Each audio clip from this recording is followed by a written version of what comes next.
This video is about atom and its general structure. Some 2500 years back, Democritus, a Greek philosopher, philosophized that matter could be divided into smaller and smaller particles to reach a basic unit which could not be divided any further. Democritus called these particles as atoms. The term atom has been derived from a Greek word atomos, which means uncuttable or indivisible.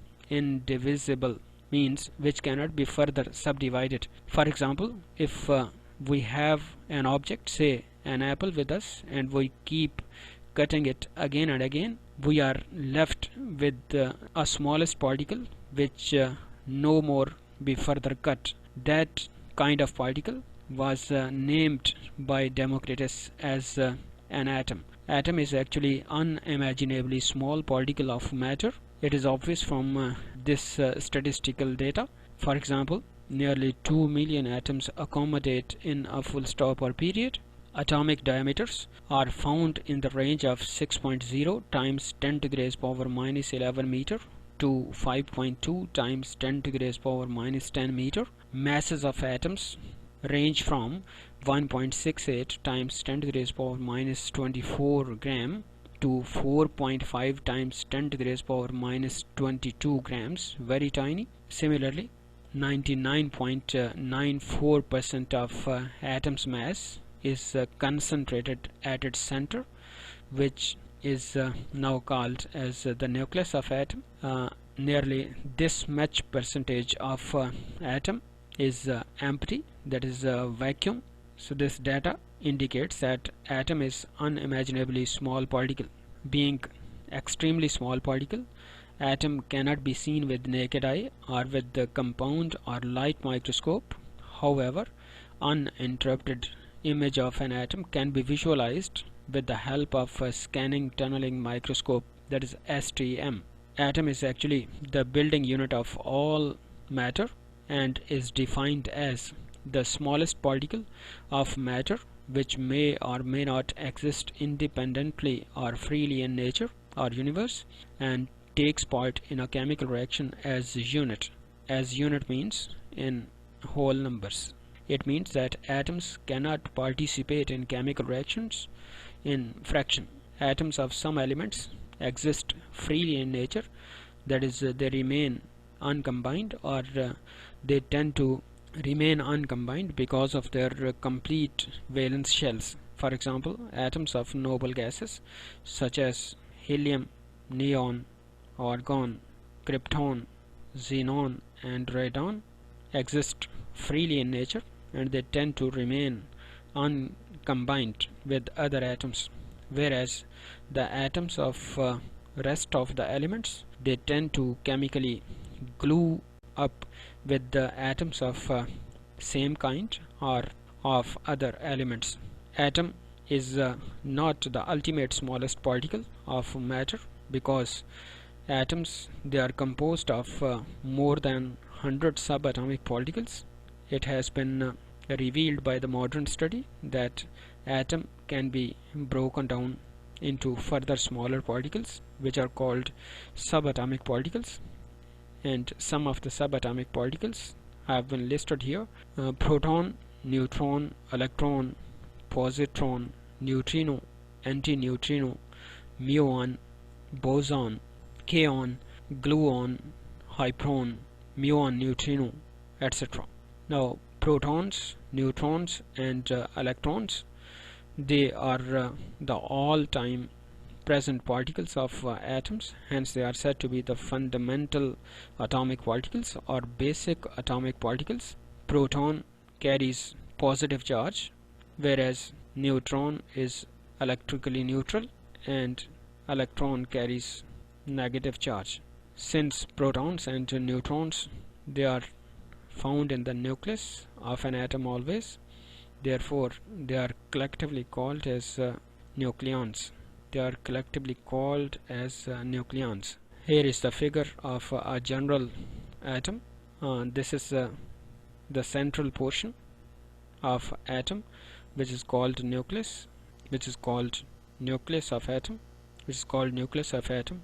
whereas this is the extranuclear portion, or the electronic cloud, which is formed by revolving electrons around the nucleus. In the nucleus, protons and neutrons are found. This blue dot in the nucleus is a proton, and this red dot, it represents neutrons.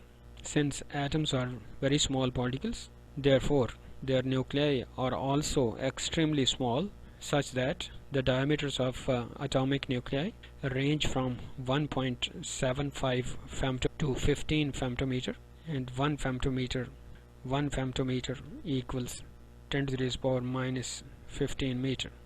It's a very small distance. The diameter of a nucleus relative to that of atom is analogous with the diameter of a soccer ball relative to the soccer field.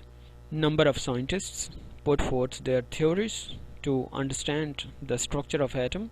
Amongst all those, Niels Bohr and ERWIN Schrödinger are worth mentioning here. Now let us discuss the picture of atom proposed by Niels Bohr. In 1913, Niels Bohr, who was a Danish physicist, he proposed his famous atomic model called as Bohr's atomic model. His atomic model was based on Max Planck's quantum theory of radiation, and according to him, atom is flat, that is two-dimensional, and electrons revolve around the nucleus in fixed energy orbits, which are actually circular trajectories and have their energies quantized. Although Bohr's atomic model removed some of the demerits of atomic models proposed by Rutherford, however, it still contained some demerits. For example, according to Niels Bohr, atom is discoid, but modern studies reveal that actual atom is spherical and three-dimensional, and it is not discoid. This figure shows the Bohr's view of beryllium atom. Beryllium has got its atomic number 4 and atomic mass 9. Now this is the center of this beryllium atom, which is the nucleus, which is the nucleus of beryllium. This is electron, and these are the electrons of the first shell or orbit. This is the first orbit. This is the first orbit, and this guy here is the second orbit of beryllium atom. Nucleus is residing at the center according to Niels Bohr's atomic model. So in order to remove the demerits of Bohr's atomic model, another physicist, he proposed his modern atomic model, also named as wave mechanical model or quantum mechanical model of atom, and this model was proposed by Erwin Schrödinger, who was an Austrian physicist. In 1926, he said that atom is actually a positively charged nucleus surrounded by three-dimensional circular stationary electronic waves space, such that the exact position of electron in the region around the nucleus cannot be ascertained. However, the probability of finding an electron in space around the nucleus can be determined with a high degree of accuracy. Now this is the picture of Schrödinger's atom. This guy sitting at the center is again the nucleus of atom, and these two fade areas of a smeared up electronic cloud indicate that here the probability of finding electron is low.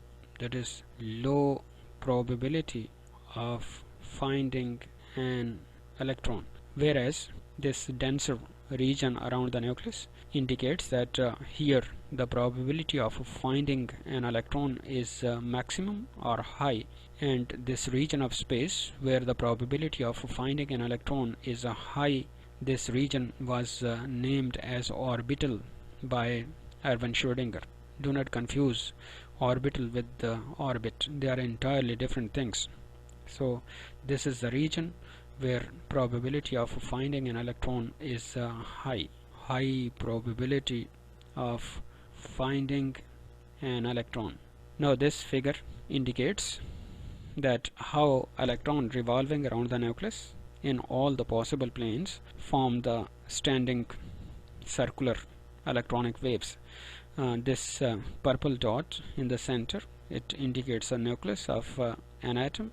This is the nucleus, and this is the circular standing wave formed by revolving electron.